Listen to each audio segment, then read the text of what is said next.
to be with us today. Happy Sunday. Happy Sunday, y'all. This is going to be such an awesome show, awesome day. If you are catching us live right now, even if you're catching a replay, I need you to go ahead and like and share and like. And most of all, subscribe to our YouTube channel on Conversations Deborah Franklin. Go on over there and subscribe. If you're watching us on YouTube, I'm excited to have you here with us because we are going to be talking about a topic that I never thought that I would still be talking about at 55. I'm going to tell my age, honey. I'm 55 and I'm talking about dating. I was like, are you kidding me? I would have never thought. Well, honestly, because I never really talked about it, even when I was younger. I never really talked about dating. I never really talked about that whole thing because I don't think I was ready for a relationship. I was so focused on going to school, doing the things. You know, I had male friends, but that's just what they were. They were my friends. We never really, it wasn't like, I don't know, how can I say it? It was like sometimes it was a spark, sometimes it wasn't. And then we just always put each other in our friend zone. So, you know, sometimes it just felt more comfortable, I guess, in the friend zone. But, you know, I'm so excited about today because I'm not saying that I'm not dating. I'm not saying that I'm not looking for love. I'm not saying that at all. But what I am saying is that I am intentionally and purposely putting myself out there and making sure that I'm not overlooking, because like one of our guests tonight told me, Deborah, you got to learn how to flirt. You got to flirt a little. I was like, child, I'll be done started batting my eyelashes and they'll be done got stuck together. And I'm talking about, huh? And they'll think I got something wrong with me. So, you know, those things. And then on the other side of that, is like, I'm getting ready to ask you questions that I'm getting ready to put out there because I literally had to go through this. It's like, yes, I'm open for love, but am I open to talking to my girlfriends and telling them, hey, y'all know somebody that y'all can hook a sister up with, and be serious about it. And, you know, and then just opening myself up to, I guess what they said, you know, because the Bible tells us he that findeth. But the thing is, have I been putting myself out there to be found? Yeah, because see, I am a introvert. A lot of people don't believe that. I am an introvert.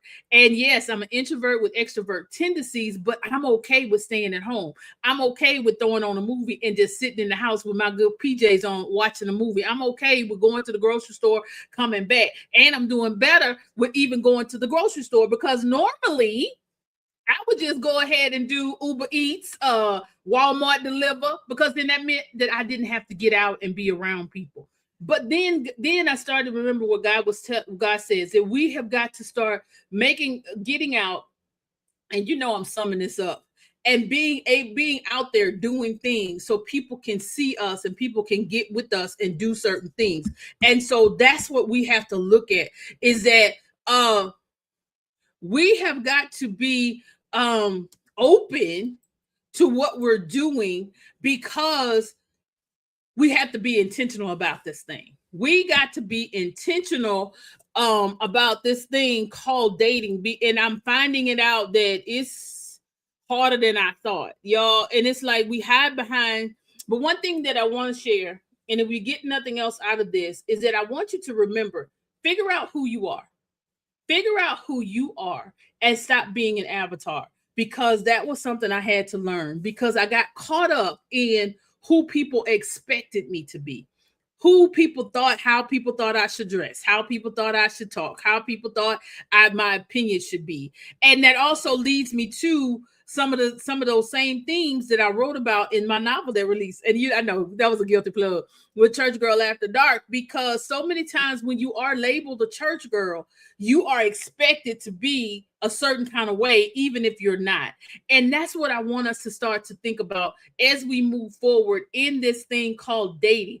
And, you know, how are we going to pull those layers off and open ourselves up to be genuine, open ourselves up and not be afraid to show who we are, not be afraid to have those hard conversations, not be afraid of saying exactly what you want, not being afraid of being able to say, this is who I am, this is what I expect. And if you can't, then okay. Because I also had to thank God too for delivering me from thinking that I could only be with a certain type, or that I had to go overboard to keep it. I'm gonna leave that right there. So I want you to know, I want you to think about it. I want you to show back up for us. I want you to do all the things because we are getting ready to launch out in our conversation about dating in 2026. I've got some guests today that are gonna set it on fire. So y'all put your seatbelts on because we getting ready to take off, and I don't want you to get knocked around and thrown around. I want you to be ready. And if you got any questions, make sure you're putting them in the chat because we are ready to talk to you. We'll be right with you right after these messages. She stands before them with grace, with strength, with unwavering faith. A pastor, a leader, a woman called to guide others through the light. But when the doors close and the night falls, she carries more than they will ever know. Every calling has a cost, every strength a shadow. She is not broken. She is not weak. She is human, navigating faith, desire, and truth. Because power doesn't come without struggle, and grace doesn't come without fire. Church Girl After Dark, a story of faith and the strength to face what lies beneath. Well, hey y'all. How's everybody doing? I'm doing great. RL, you are muted. Y'all, welcome to our guest for tonight. I have none other than Mr. Eric Bailey, and of course, our fearless leader, Miss RL Fleming. Y'all, hey. she is the best that ever did it. And I'm just gonna let everybody go around and just introduce yourselves and just tell us what something about you. You know what? Tell us your name, where you from, and an interesting fact. I like those. Yeah, let's go. Ladies first. Okay. Well, all of you know me from Sexy Single Shooting Shots and some other dating groups around Facebook. I am RL Fleming, and I just like helping people, heal and grow so that we can all find relationships, because I still do believe in love, although it's crazy out here in these dating streets. And I'm in Tennessee. All right. My name is Eric Bailey. I was born, raised, and live in Los Angeles, California, though I try to travel as much as I can. I work in I've been working in the transportation industry for about 15, this year actually makes 15 years now. I ended up, as I was saying earlier, stumbling on photography as a bit of a creative outlet to help me deal with a lot of stress and depression and anxiety throughout some pretty traumatic time, during a traumatic time in my life. And I just happened to get really good at it. So, some people slip into some pretty dangerous vices when they deal with depression and stuff like that. I got really good with the camera. So I really love photography. Yeah, that's awesome. That's nice. Awesome. And I don't think I introduced myself. My name is Deborah Franklin, for those of you that don't know. I am in Atlanta, and I am an author, an AI strategist, and also a coach. So I'm excited to be here. And my one interesting fact, y'all, this is my debut novel, and I never thought in a million years that I would write something like what I just wrote. So I did it. I stepped out and took a chance and did the doggone thing. So y'all ready to get started? Sure.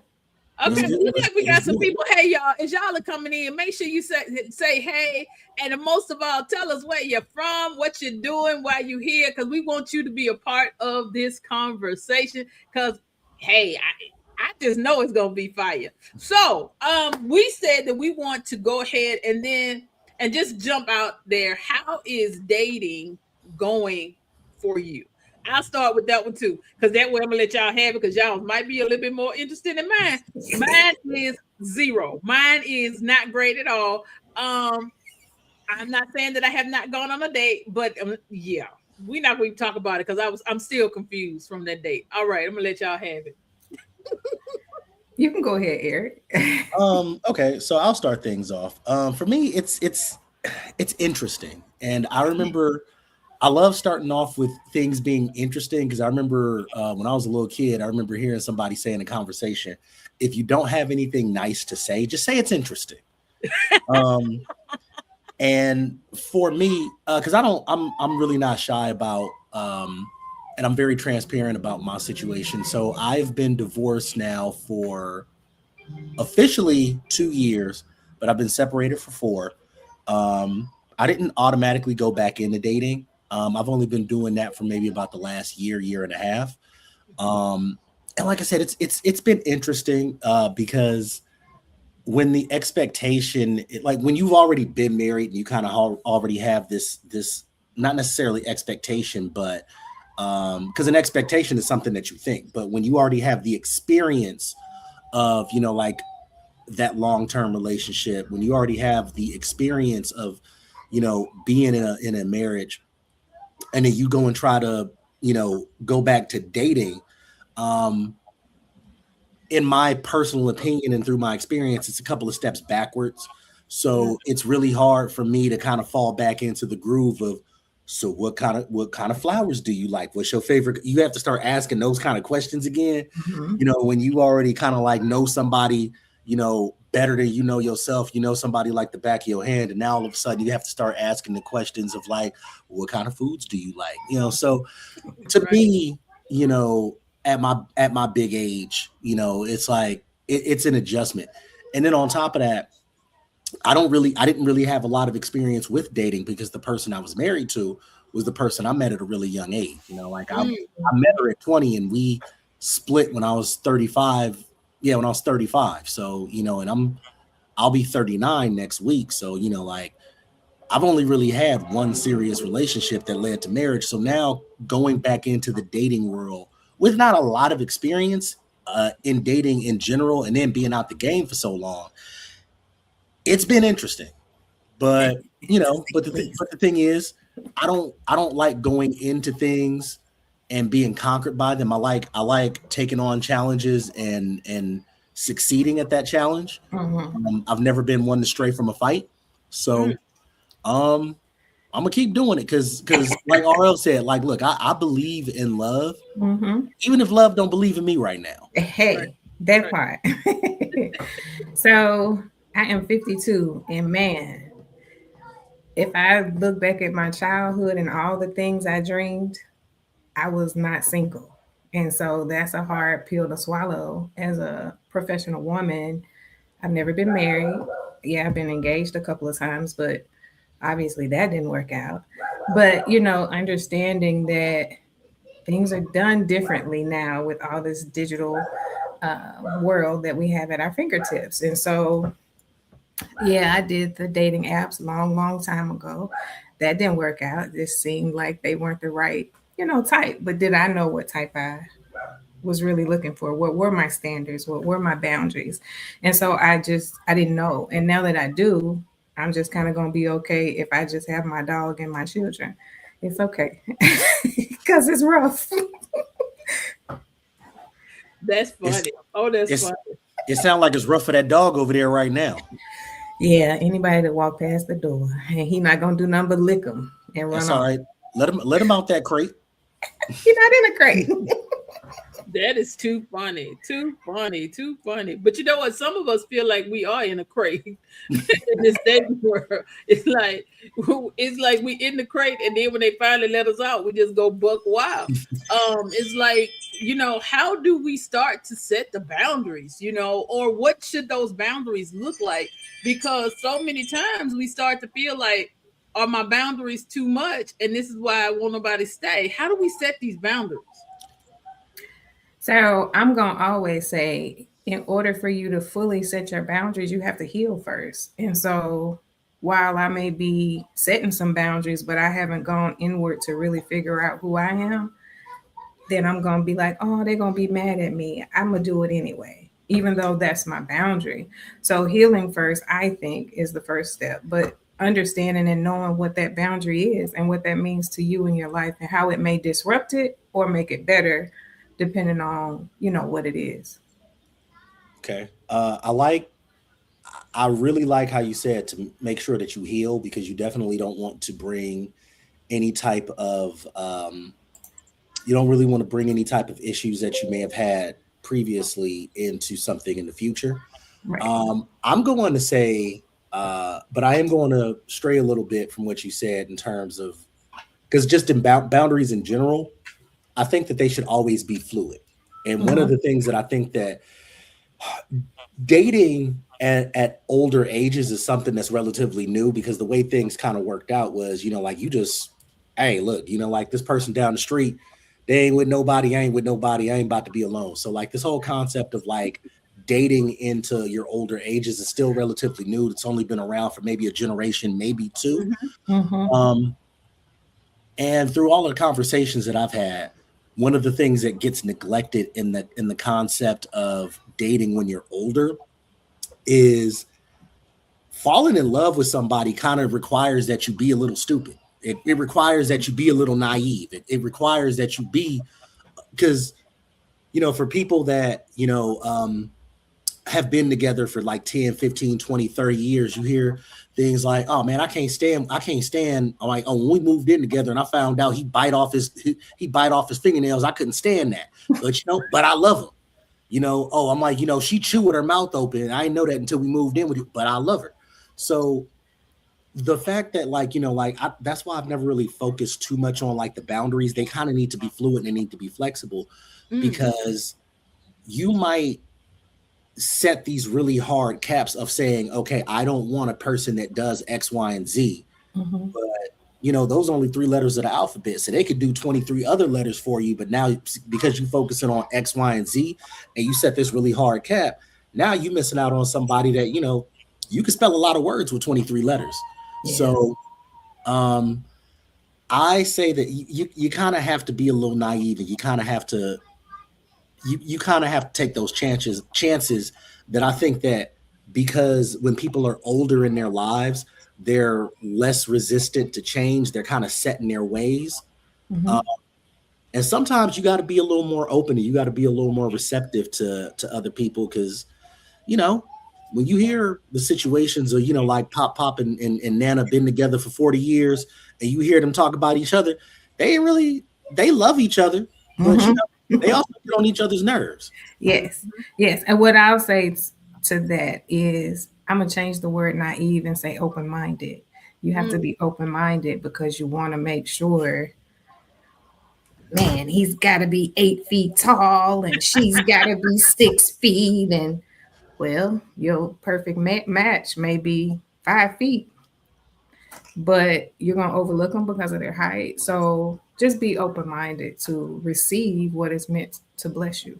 And you know what? I just gotta squeeze. I gotta shoehorn this in here. I did not feel short ever in my entire life until I had to get back into this dating market.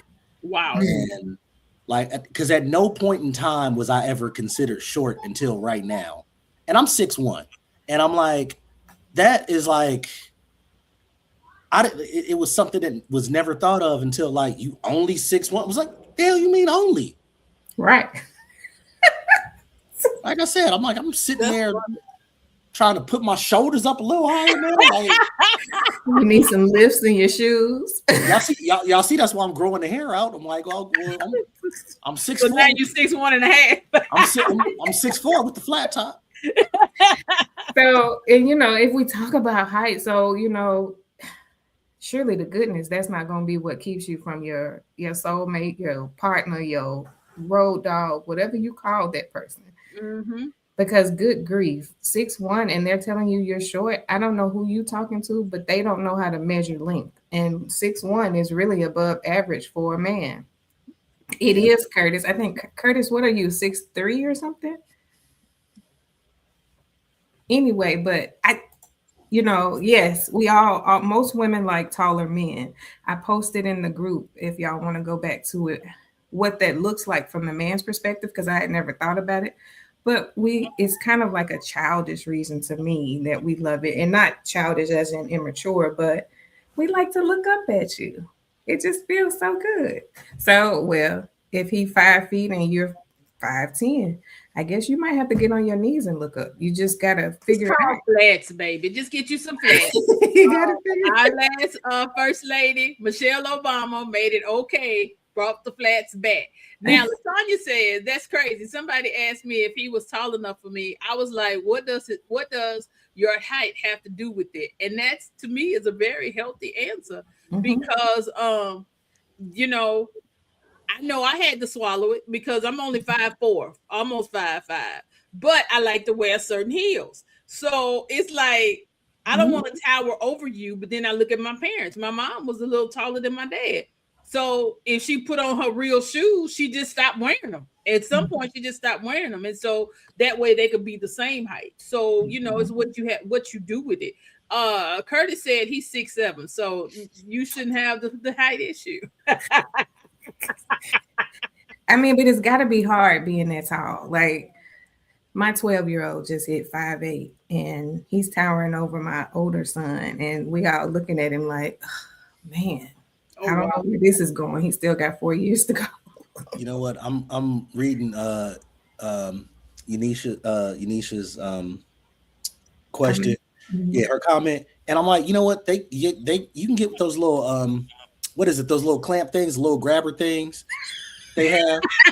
So if y'all really need something off the top shelf, like you can. I mean, but you told it's called a step ladder. I have one now because I live by myself. It's called a step ladder. Or if the two of y'all together, one of y'all can give each other a boost. Hey, Cayenne. How else you gonna promote teamwork? Exactly, LaTanya. I mean, come on. And I'll tell you, when I was younger, so now at 52, I'm thinking, why was I thinking about those things? Because there's nobody, like the men in my family might reach 6 feet, might. My granddaddy was out of 5'9". Yeah, see, I come from a tall family. I'm the run of the bunch. I'm 5'4.5", and everybody else is 6 and almost 5'10" and up. So I'm the short person. And LaTanya says, I didn't care about his height. I care about how a person treats me. And I think that's a good segue from this height situation. What does that look like? What does that mean? How somebody treats you? So my opinion of it is current dating has all of these certain tropes where like I hate using the phrase because it makes me grind my teeth. High value man versus high value woman, so on and so forth, right?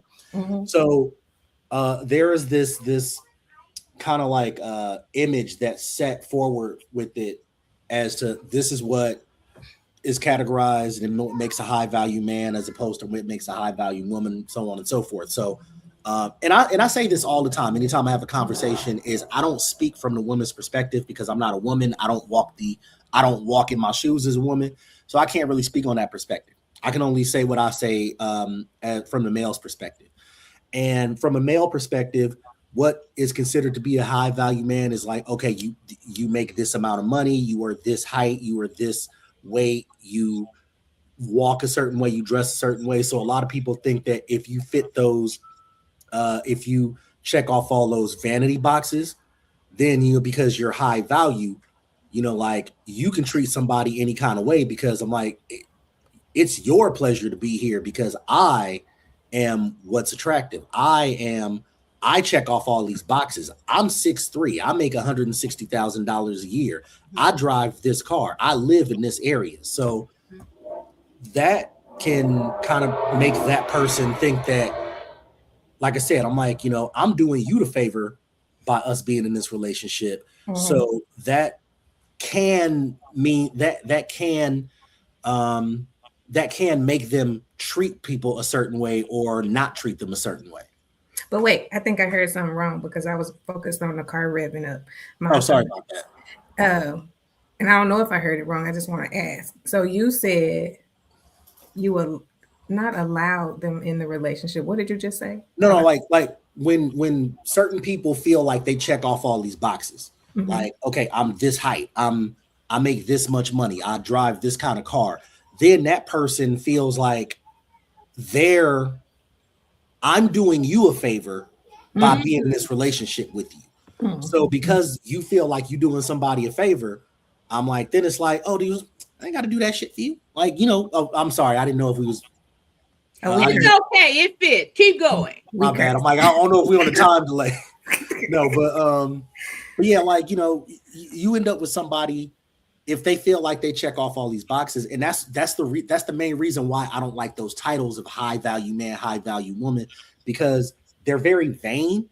And what ends up happening is if a person feels like they check off this box or they check off all these boxes, then they can just kind of walk around and quote unquote treat people however they want to treat, because it's like, again, I'm doing you the favor by giving you my time.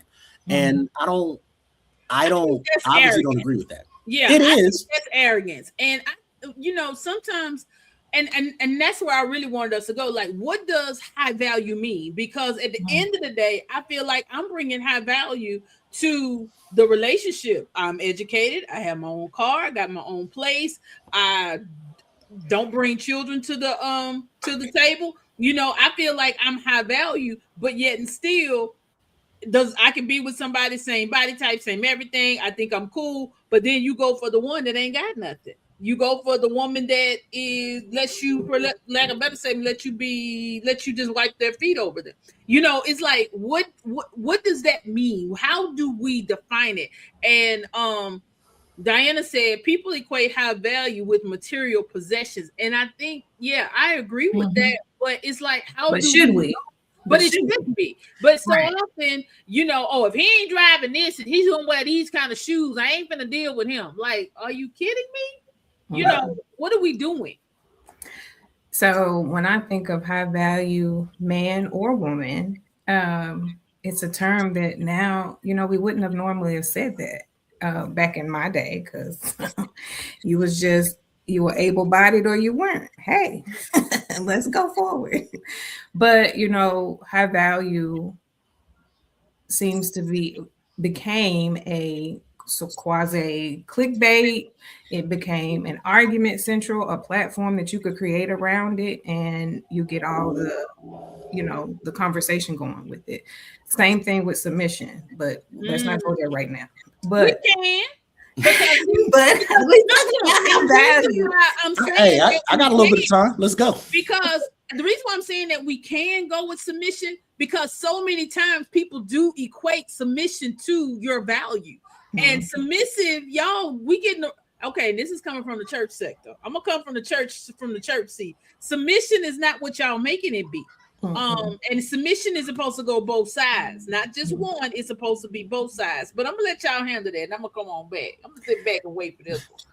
Yeah. So when I think of a high value man, because when I first heard it, I think somebody said it was like he makes over 6 figures, he's in corporate America, and he's such and such height, da da da da. And I thought to myself, no, I've been in them same rooms with them same men. Them some goofies. What you talking about? And that's the high value? I don't want it. And that's just because I had sat in the rooms with them same men. Like, yeah, I'd take the other man over there. Right. You don't got to make 6 figures. Just got good sense, though. Right. Can he think through a problem? Can he lead? Whereas those at the time weren't leading a thing in the office. And so it was just kind of odd to see that that's how it was equated, but definitely started some conversations. Eric? Yeah, like I think that all of this kind of circles back to the oversaturation of social media, because everything needs to be Instagrammable, everything needs to be a little snippet on TikTok, and everybody kind of presents their lives to each other in this digital format where they want everything to be perfect, they want everything to look a certain way, they want everything to be a soundbite to their life. So that's why this whole concept of high value is based on so much material as opposed to actual substance. At no point in time does anybody say that their value is equated to how well they listen, or how they communicate with each other, or how they treat people. You know, one of the things that I automatically equate to value when I start talking to somebody is what their educational level looks like, and not, you know, whether they went to college or, you know, whether they have degrees or anything like that. But, you know, do you read in your spare time? Because that's a real big thing. Because, you know, that was one of the things I had with that was one of the issues I had with my marriage is I'm actually really involved in politics. One of those topics that people run away from. I actually love engaging in it, respectfully, of course, but that's one of the things where people you don't move forward unless you actually talk about it. So, are you educated? You know, like, do you want to have conversations? Because anybody can tell you, I'm a man. You know, like I still, you know, want to do all the things that a man would traditionally want to do, but that only takes up so much of the relationship. So I'm like, you know, if you in a relationship with somebody, you know, if you want somebody in a relationship to be your best friend, y'all have to have common interests. Y'all have to be able. So this whole concept of, oh, I'm a high value woman because I have this, I check off all these boxes. I'm like, okay, that's cool, but how does that fit into my lifestyle? How does that fit into where you and I are talking to each other, or when you and I are hanging out with each other? Like I said, for me, it's a Saturday afternoon right now, so it's like we chilling at the house. You know, your degree doesn't really do much for me right now. The car sitting in the driveway is sitting in the driveway. It doesn't really do a lot for me now. So what type of substance do you have? What type of you know, conversations can you hold with me? What can I learn from you? What can you learn from me? What can we go out there and do together? You know, like if we both like museums, shit, they open on Saturday, they open on Sunday, so let's go to a museum. If we both like photography, or if you're curious about photography, I got an extra camera, I could show you something. You know, if you're into creative writing and you want to show me a technique or two, okay, cool. So that to me has more value than just, you know, whatever type of car you drive or how you dress. So that's one of the reasons why I've never really, the way that quote unquote high value is defined, I've never really cared for. Yeah, me either. And I totally agree, because and back to your point about the education piece, what do we say? And then y'all don't think we forgot. We're gonna circle back around to the submission. But what do you say to men that use that as a scapegoat? Oh, you're just too smart for me. I can't meet you at your level. You know, I'm sorry, you got to speak for the men. And if there are any men in the chat, we want to hear from you, because a lot of times women of a certain age and of a certain degree that have the things that you're talking about, Eric, is like we have those things, but then when we're with somebody and we're having these conversations, like I don't mind talking about politics, I don't mind asking those questions, I don't mind talking about the latest books. Now you will stump me at sports, but I got sense enough to know enough about it to where I can have a conversation about it. So it's like, what do we do when that comes up? So you have to, and this is just my opinion. So I'm like, you know, whether people agree with it or not, full disclaimer, it's just through my own experience. A lot of it has to do with male ego. A lot of it has to do with the fact that there are some men that have a problem with women being smarter than them. And to me, personally, like, you know, as somebody that is a byproduct of a single parent household, because I tell people this all the time, like if I end up being half the person my mother was, I know I'd be a success, right? You know, I've always worked in places where women were in leadership. So I've never really had this issue where I'm dealing with a woman that may know more than me, that may make more money than me. That's something that I've always dealt with both in my professional and personal life.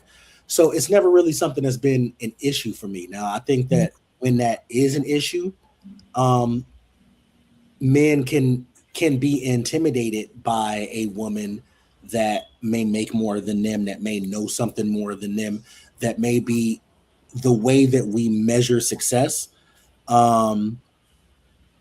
That can be like a little off-putting at the fact that like they don't necessarily like that a woman that they have to deal with on an intimate level may have more things in there. And And I think it's Curtis, also how we. Oh, go ahead. I'm sorry. I'm gonna let you come back, but Curtis, I need you to go ahead and put what you mean about this statement. No, ma'am. It's a little more than being too smart. So we want you to make sure you drop the rest of that comment so we can bring it back up for the panel to discuss. So education. I think. Well, to me, I think it's bigger than education. So it's more about the bringing the bacon home. So how much money she's making and who she is in her world and how she stands in that could be a problem, which I'm gonna wait for Curtis to see what he's gonna say, because I've seen women use that against the man. They never settle into, I'm here to support and be a partner to this man and this family because this is ours, versus I got my 8 degrees and my 10 cars. Now what you gonna do? Right. And it's not, it should never be that, because at the end of the day, when we standing in the house, like you said, today's kind of a Saturday for you, what we doing together? Because surely we're not about to read this 800-page thing I got to do for work. I don't even want to do it. So what are we doing if we don't have things that mesh together that we can enjoy ourselves? Maybe it's music, maybe it's dancing, maybe it's hiking, whatever the things are. Do we have some things that we can do together so that we are spending quality time together? I like that. So, you know, and then what does quality time look like? Because I think too, sometimes we put standards on stuff, because I'm gonna throw it out there. If she sleep with me on the first date, then I ain't going back. But then somebody else say, "Oh, we slept together on our first date, and we married and had 12 kids, and da da da da da." So where is this mindset? What is the mindset should we have when we're talking about even in that whole dating and getting to know each other phase? And then how long does that take? So don't quote me as the religious one. I'm just gonna say you do what you feel. The minute you became grown, however you feel about that is what you should do. If you want to, do it. If you don't. I got into a whole church argument over the church lady's dress just last week. Let's not. No, we're not gonna go there. But my thought is, why do we care? That's her life and his life. That's over there. They go do that, and it don't affect me one way or the other. And it wasn't, and it wasn't worn at church. And at the end of the day, it's all about how the light hit the dress, because I saw different pictures of the dress, and the lighting on the dress made the dress look different. But we're not going to go there either. But even though we that just is said basically, so my thought is always do what makes you feel good, because at the end of the day, you're the one got to stand there and answer for everything that you've done. So it should not matter, but we know it does. And insecurities lie in different places. And so those insecurities lead us to believe we can't do a thing or we shouldn't do a thing. I'm gonna tell you now, if I had sex with you on the first date, we ain't never been in no relationship, because I knew what I wanted and I moved along. That's what I do. Oh, but that's when a woman thinks like a man. And 9 times out of 10, I'm sorry, I put it out there. 9 times out of 10, the man ain't gonna want to be with you no way because you thinking like him. But anyway, that's maybe a little topic down the road. Okay, Eric, we done took it up. Let you go ahead and jump on in. I would say, for context, I need to see what dress y'all was talking about. Just so I'm not in the loop. I'm not gonna Google it because I don't want to be in no more arguments. But Deborah, can you send it to him at some point? I mean, it was a beautiful. So just think about for research purposes, of course. It was a beautiful dress, but that's how they're making a lot of the dresses, with that sheer lining. And see, like I said, I'm unfamiliar with the sheer lining. So again, for research purposes, I'm going into just so I know what y'all talking about, so I'm not out the loop. Okay. That is too funny. That is too funny. I will find and post. No, while she's finding that, go ahead, Eric. No, but I think that what a lot of people need to do when they first meet, and as cliche as it may sound, people don't communicate their intentions on both sides. Because as somebody that's trying to get back into the dating world, one of the things that I constantly hear is people don't want to waste, like people don't want their time wasted. And I understand that, because time is the one resource. If I go out here and spend $500 I didn't have, I can go make that $500 back. But if I spend 2 weeks with somebody and it didn't go anywhere, I'm not getting them 2 weeks back. So I understand that time is the most finite resource that you have. It's the most valuable resource. But if that's the case, then I think people need to communicate their intentions right from the jump. So then that way, okay, is this worth going on a second date? Is this worth going? Shit. Is this worth going on the first date? Because there are certain things that I think that there are certain conversations that should be had before y'all even meet or before y'all even go out. Exactly. That I think people keep kicking on down the road, and a lot of that disappointment comes from the fact that y'all could have just nipped a lot of this in bud if y'all just would have had that conversation a little early on. And so I'm gonna add to that, but I'm gonna bring the submission into it. So if we're asking the questions and doing, as I call it, the vetting, we're vetting. I'm interviewing you, you interviewing me, however you want to look at it. But we should be asking those hard questions that we really are scared to ask because, he might leave me. It's usually the woman that's, I don't want to ask. He gonna leave me. So what? You just met him, and it's okay. There's another him somewhere else, hopefully better than this one, if you decide that his answer doesn't equate to what you needed to for your life. And so if we're doing proper vetting as women, we're going to naturally submit to that man because it just is a natural thing. That's why when people get to talking about, you better submit to me. What you mean? You want to control and yell at me? We going to fight because I'm going to beat you all day long and not ask no questions because that's not what we're doing over here. But in that process, so let's consider it a checklist of sorts. You got a whole checklist you're trying to get through to see if this person is right for you. How do you know? You're going to wait around for 2 years, 3 years when you could ask a question? And now you done went through some things you shouldn't have went through. If you start in the beginning phases, asking questions, hard ones, easy ones, fun ones, to get to know them so that you know if you even want them in your life. And especially for women, so that you can naturally submit to a man. It doesn't mean he controls you. It means that he is the leader of the household, or however you phrase it, but that you're able to listen so that he can lead. Yeah, and I totally agree with your definition. And it's like, to me, submission is communication. Can we communicate each other? Can we agree to disagree? Can we not disrespect each other in public? You know how you say, because clearly at that point, if I got to disrespect you, I'm using this as an example. If I have to disrespect you in public, if I got to cuss you, if I got to raise my voice and we in public and vice versa, then what that tells me is that we're not submitted to each other. Because if we were submitted to each other, then I would respect your space. You would respect me. We would respect that we have to converse together and do those things. And what I just did, Curtis had a whole lot to say. And and what I did is I sent him a link and I asked him if he wants to come on onto the panel. I would definitely welcome him so he can explain all of this stuff that he's talking about, because clearly, because I'm definitely a verbal person. But he said, I'm sorry, a lot, not all or most, that have more education believe they are automatically smarter than men. My issue has been, since I am educated and an independent reader, I can not only hold my own in most conversations. However, when I do, those same sisters want to call me arrogant or sassy. I can understand that, but I also think it's the way we pose the conversation as the way, because sometimes we could be saying things thinking that we are, how can I say this and not sound arrogant myself? We can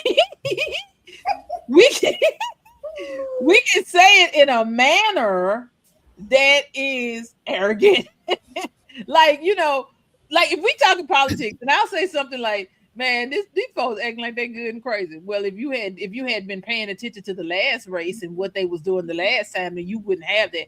Like, where did this conversation? How did this conversation go this left that fast? Whereas it's a different way to say it, and I think a lot of times we come off as being arrogant because we don't think before we speak. We just say stuff. We don't think about the tone. And that's one thing I always say. I would rather you talk to me than text me, because sometimes you can misinterpret the tone or the intention. Like, I know sometimes I could be sarcastic. So sometimes sarcasm comes off as arrogant and sassy, but you really just, but I can't tell that, especially if the other person's personality, they don't interpret sarcasm very well. I'm gonna throw that on back over there to y'all. Okay. I'm going to try to I'm going to try to tackle what Curtis said from a man's perspective, and if I'm wrong, call me out on it. I equate what Curtis is talking about to the same thing that women have a problem with when it comes to a man defining himself by the material things that he has. Because men who lead with, I make this much money, I drive this kind of car, I only wear this type of cologne, and you lead with that. Now, I'm not saying that there's anything wrong with making a lot of money or driving a nice car or dressing a certain way. But if you lead with that and only those things by using just those things to define you, I would imagine from a woman's perspective, that can be a bit of a turnoff, right? Mm-hmm. So it depends on what type of woman you're talking to, but yes. Okay, but like I said, I'm speaking in a very general sense, right? Mm-hmm. Okay. So in that same regard, what that type of man looks like, or I'm sorry, that type of man that y'all see, for a man, what type of woman that looks like is somebody that they don't care about what they've learned. They don't care about what that education has taught them. They just lead with I have 3 degrees. I have a doctorate's degree. So now everything becomes your professional opinion, and everybody else's is wrong because I have this degree. Or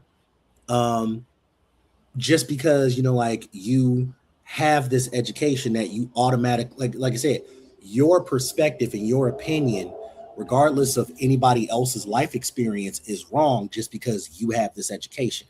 So any type of so I'm pretty sure where Curtis is coming from is, if you are a woman that leads with your education and not just the fact that, I'm sorry, not the education, the degree or the actual physical accolades, i.e. the materialism, you don't want to hear anything anybody else has to say.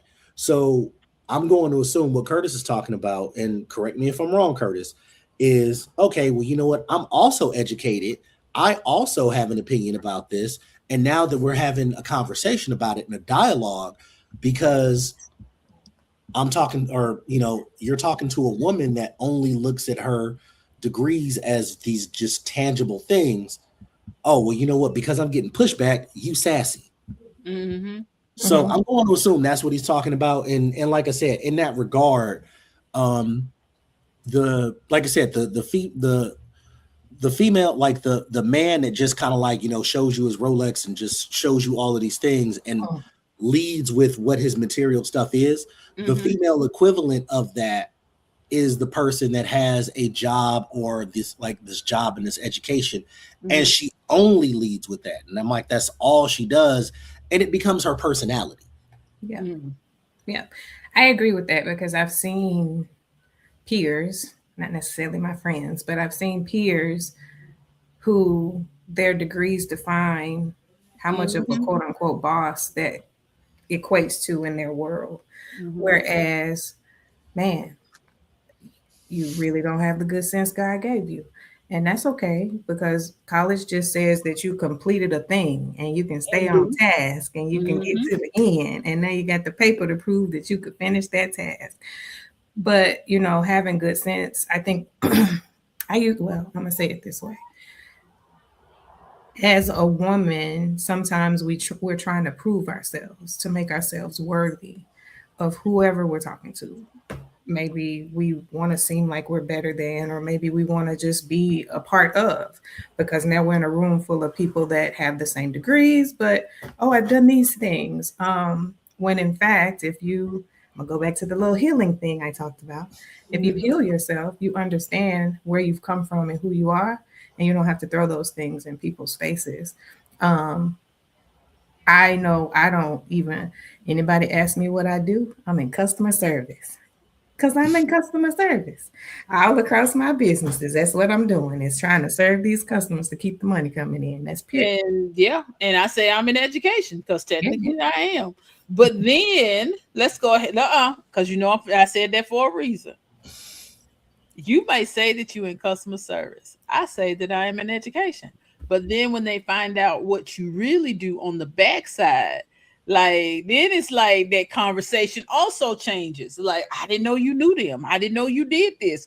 How did you do this? And then then they feel it's like you're not showing up as an avatar. You're actually showing up as your real self. But then when that other stuff shows up, how do you handle that? So for me, it doesn't show up because I don't show what I learned, especially having the construction company, being a general contractor, working with men every day. Other men don't like that so much. So I don't ever mention it. If they ask, or I'm gonna come by the job site, okay, you're gonna get to see me in my dirty clothes and shoes and stuff. And you may hear them call me boss. Mm-hmm. Then we might have to talk about it. But no, they just call all the women that. They like to do that. And then I move on because I know it's gonna be a problem because I'm here literally sweating balls all day with other men. Mm-hmm. And that's not okay. So I just don't mention it. Even with the club that I run, mm-hmm. That's a male driven industry as well. So you have to get to know me to know when I'm at work, I'm at work. I don't think nothing about the people, or trying to get with somebody or any of that. I'm trying to get the thing done in customer service fashion and make it right. So, I think it's just hard. We have to understand, and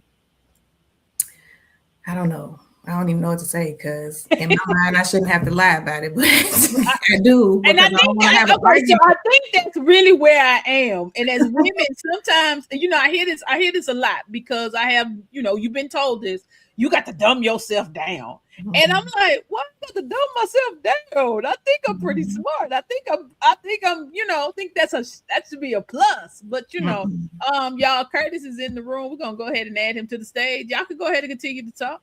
And I think too, when we think about dumbing ourselves down, hey Curtis, when we think about dumbing ourselves down, it's just, man, that's almost like being back in corporate America. And that's a little bit too much for my brain to take on because I had to code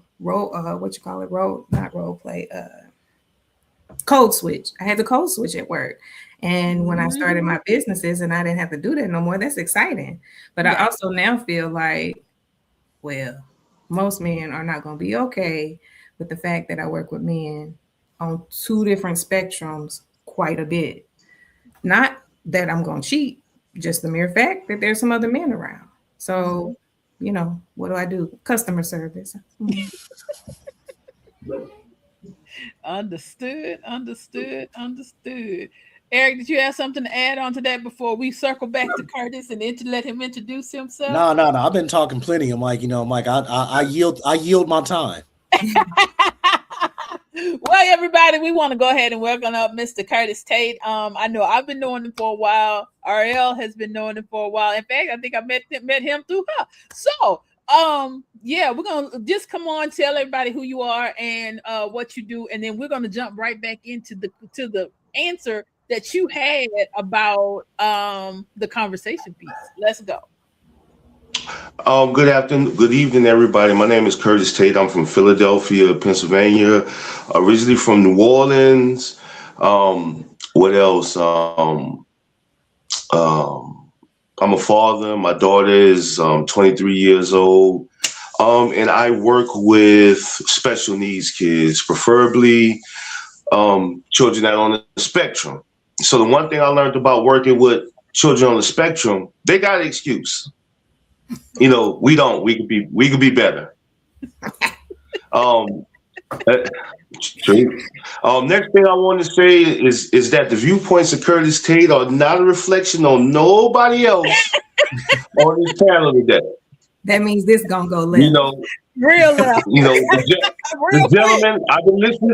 I've been listening to the gentleman, and I like what he has to say. Deborah, you know, I always respect what she says. RL, you know, me and RL, we still talk. She's still checking on me. I checking on her, and she's right about that fighting thing. I don't know if she told you, but she played with them things. She played with them guns. So, you know, she ain't playing, gentlemen. Now look, you gonna scare them all off. It was 1 or 2 in the pipeline. They's gone now, baby. They's gone. I say I teach women how to defend themselves in case somebody attacks. That's all I say. I'm getting ready to take those classes too. Okay, anyway, come on, Curtis. Go ahead. You was talking about a lot when we were talking about the education piece, why some men back away because they'll say that, oh, you too smart, so this is why I can't be with you, or you doing too many things and I can't. So you had a comment about that, and for me, you already know if it's too much going on, I just want you to come on and talk to me because I'm gonna keep going back and forth, ask you questions. So go ahead and explain that to you. And this must be your cousin because she said it runs in the family. That's my aunt. That's your what? My aunt. Hey, auntie. All right, and we got one other comment. Some women today place high value on their education and material success when they meet a man with similar achievements. That they may feel the need to assert control, and when he speaks his mind, they struggle to respect his perspective. I believe this is what Curtis experienced. Okay, so Curtis, this goes right back to you. So, first off, you know, the general consensus of what was being said is absolutely true. There are a lot of men that are intimidated by sisters that have a certain amount of education, a certain amount of income, resources, and that just goes back to the archaic mindset that men have been taught historically in the African American community. So we gotta acknowledge that first. You know, Absolutely. Going forth from that point, I would like to say is that, you know, also in that historical context, as being an African-American male child that, you know, my parents are from rural Mississippi. Matter of fact, this is how rural Mississippi that my mother is from. My mother grew up on a farm with an outhouse that was less than 1 mile from where Emmett Till was pulled out of the Tallahassee River. Wow. So that's how rural that my mother and father was from. So, you know, since I had this, you know, love and respect for my mother, because your mother is the first teacher, some of the stuff I didn't understand why my daddy could do certain things, why my uncle was doing certain things, and my mother couldn't do it. So, you know, me growing and me becoming a man and coming to myself, you know, some of those ways that I might have to learn historically from men in our community, I had to baffle with and struggle with myself. And at 50 years old, I'm still unlearning a whole lot of those things. So, you know, trust and believe, sisters, I'm with y'all when I hear some of the issues that y'all bring up. But I would also like to add, you know, a lot of times when you meet some sisters, not all, not many, not most, but I've had enough of those instances in order to make this point. You know, they automatically think that, that you're unintelligent. They look at me, I'm 6'7". They figure if I did went to school, I probably went on a basketball scholarship. If I got a degree, I got a degree in physical education. Mm-hmm. I'm telling you, I go through that so many times. You know, Curtis, did you go to college? Yes, I did go to college. Did you graduate? Yes, I did graduate. Oh, really? What did you finish in? Physical education? No, I got a degree in political science. Oh, well, you know, that's a liberal arts degree. I go through it all the time. So, you know, then by me also being an independent reader. So my whole thing is I love intelligent women. I love cocky women. I love aggressive women. I love assertive women. I'm attracted to those type of women, you know, but just because I'm attracted to it, you know, I'm still going to stand in my masculine frame and I'm still going to challenge your opinion. When I challenge their opinion, it's not me trying to downsize or not recognize, what they had to do to get to that level. Because trust and believe, a lot of my female friends are college educated. They're bankers, they're lawyers, they're doctors. And, I hear about the struggles that they have in the workplace trying to prove themselves. I was even at a conference once, and I was in there and I was talking to some Caucasian ladies, and they referred to my supervisor, who's an African American, by her first name. And I correct them. I say, "Oh, I'm sorry. Do you mean doctor?" Mm-hmm. So I'm always going to give that respect, but I also respect myself. So if you're saying something I don't agree with, and I'm going to challenge you, but when I challenge you, I'm going to challenge you with empirical data, evidence-based practices. And sometimes when you do that, it's kind of like you hitting some of these sisters with kryptonite, which is cool because we all meet people that are more intelligent than us. We should strive to be in those rooms. Mm-hmm. So then when I meet those people, I get it all. I'm a chauvinist, I'm narcissistic. What else? Sociopath, psychopath. One sister about a week ago on the Facebook post, she got me real good. She called me a sassy Sasquatch. Oh. I thought I had to laugh. I had to laugh at that one. Wow. But even with that being said, when I come back, I have had to learn that I can't come back with that venom because I am a man. I could take somebody calling me something like that, but I understand that I can't come back at a sister with that same venom, because first off, she is my sister. So what I'm trying to say is that, all the time, it's not all the time that men are intimidated because of a woman's educational level or the level of resources and stuff like that. Sometimes that's what it is, but that's not all the story. So I think now, especially if you're dealing in my age range, I just turned 50. So I've heard all the general stuff. So I think it's time now that we need to get really to the meat and potatoes, down to the lean meat. And we also got to understand that, first off, there's something that men and women are before they're men and women. We're human beings. We're human beings. We're God. We're God's children, first off. Mm-hmm. So one thing I personally really strive to, when I see, when I encounter a sister that may exhibit some of those type of things, I try to find the humanity in her, and I try to connect with the humanity in her.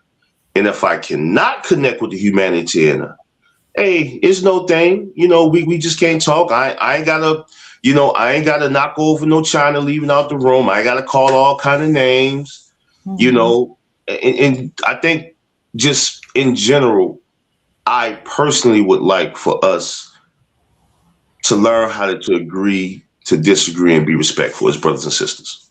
Yeah, I think that's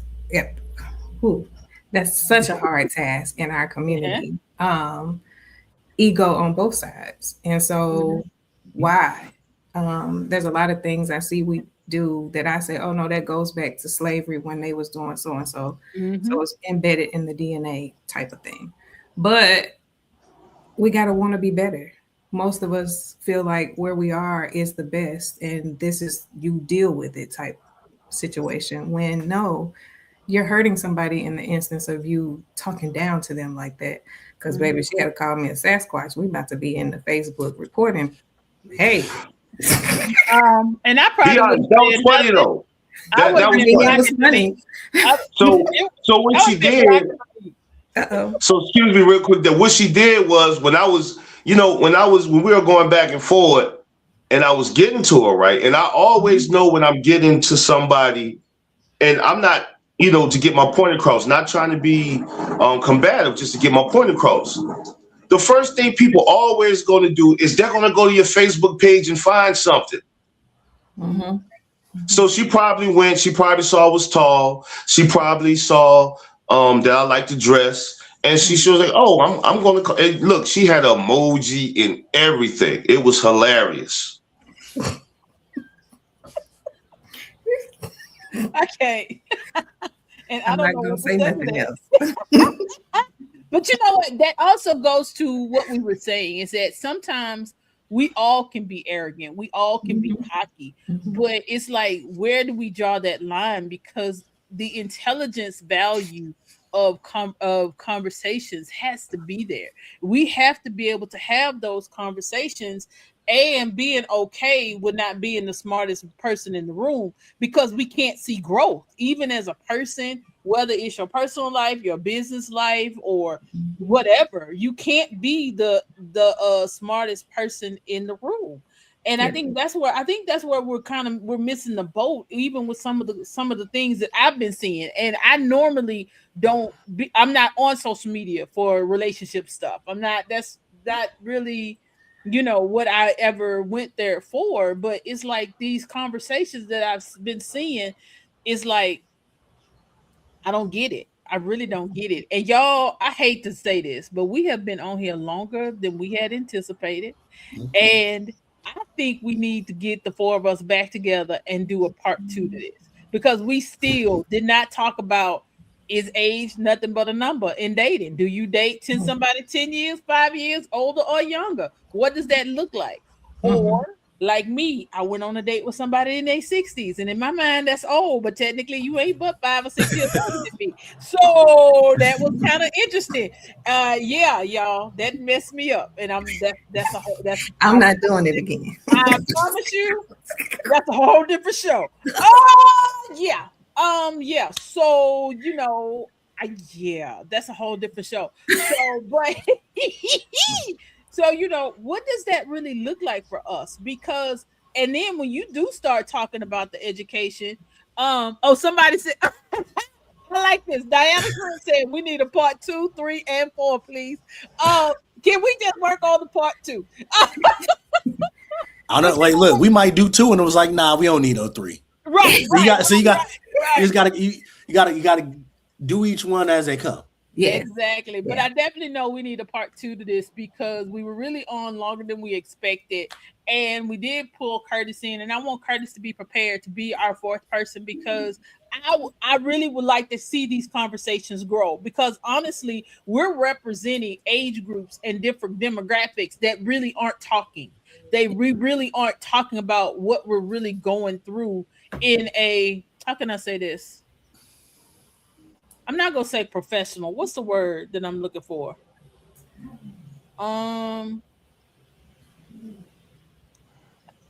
politically correct, but being open and honest in where we are and what we've experienced. Was that good? Yeah, I'll go with transparency. If you Okay, want to sum it down to one word. Yeah. This girl said, I don't want nothing old but money. But then what is old? What is old? Because age to me does not mean the same thing, because I've met some people in their 20s and 30s and they are old. Like, they old for real. Their mindset is old. Everything is old. So I don't know if age has anything to do with that. But that's another topic for a different show. But guys, are y'all open? Curtis and Eric, y'all open to come back and taking this thing out and doing another show? Yes, ma'am. I'm appreciative that you had me, and I'm more than happy to come back as many times as you're willing to invite me. All right, I like it. What you thinking, RL? I'm good.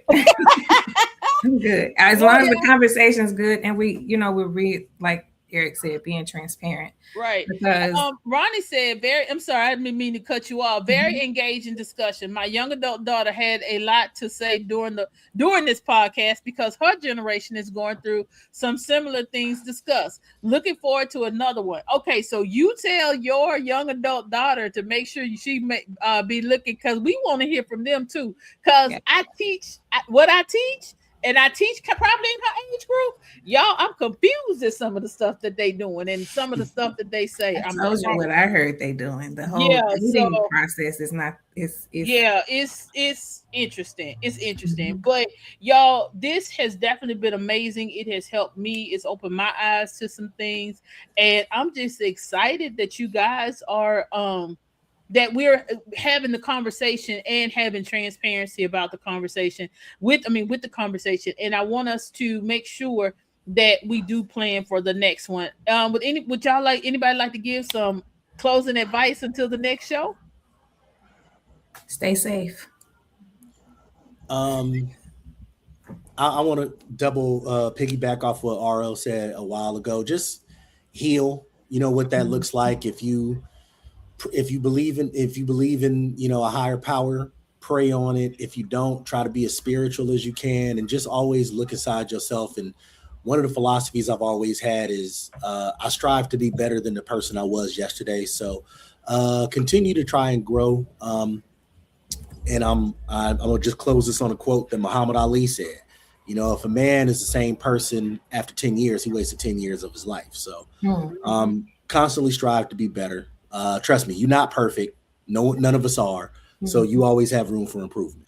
Right. Absolutely. Agreed. Very good.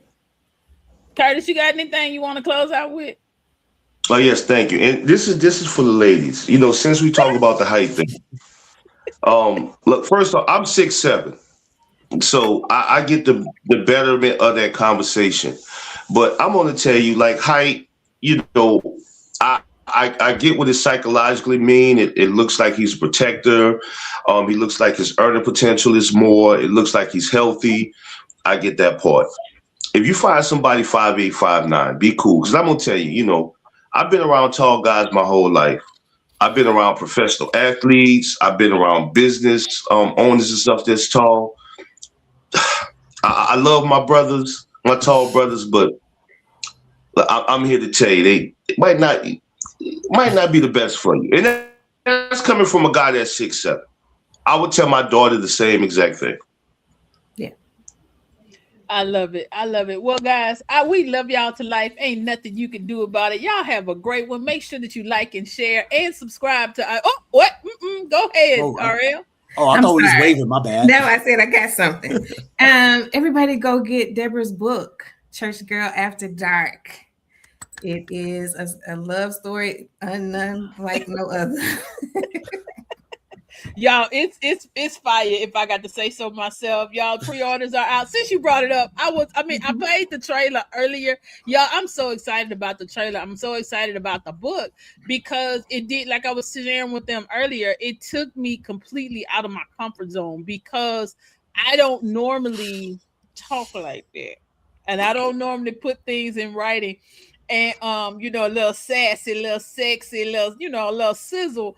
But a lot of times, and I'm just going to give this brief little synopsis because a lot of times we put women that are religious or church girls, we put them in a box. We don't look at the humanity of them. We don't look at that they are women and they are women. Just because they might say praise the Lord or even preach or teach or operate in any of the fivefold ministry does not mean that they're not still a woman. So that's kind of like what we're going to be dealing with in the book, but not in the way you're expecting. So go ahead. That link is right there. And since you said it, I'm going to have to play the trailer again to end us out. I wasn't going to play the trailer anymore, but since you did, y'all worked hard and congratulations. Y'all just don't even know. I worked so hard on this book.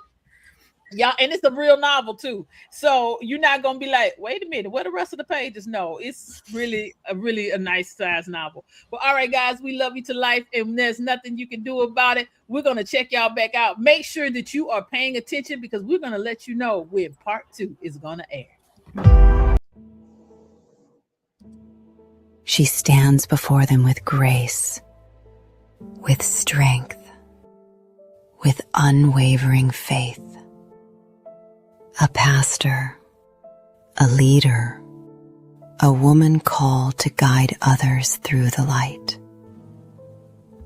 But when the doors close and the night falls, she carries more than they will ever know. Every calling has a cost. Every strength, a shadow. She is not broken. She is not weak. She is human, navigating faith, desire, and truth. Because power doesn't come without struggle, and grace doesn't come without fire. Church Girl After Dark.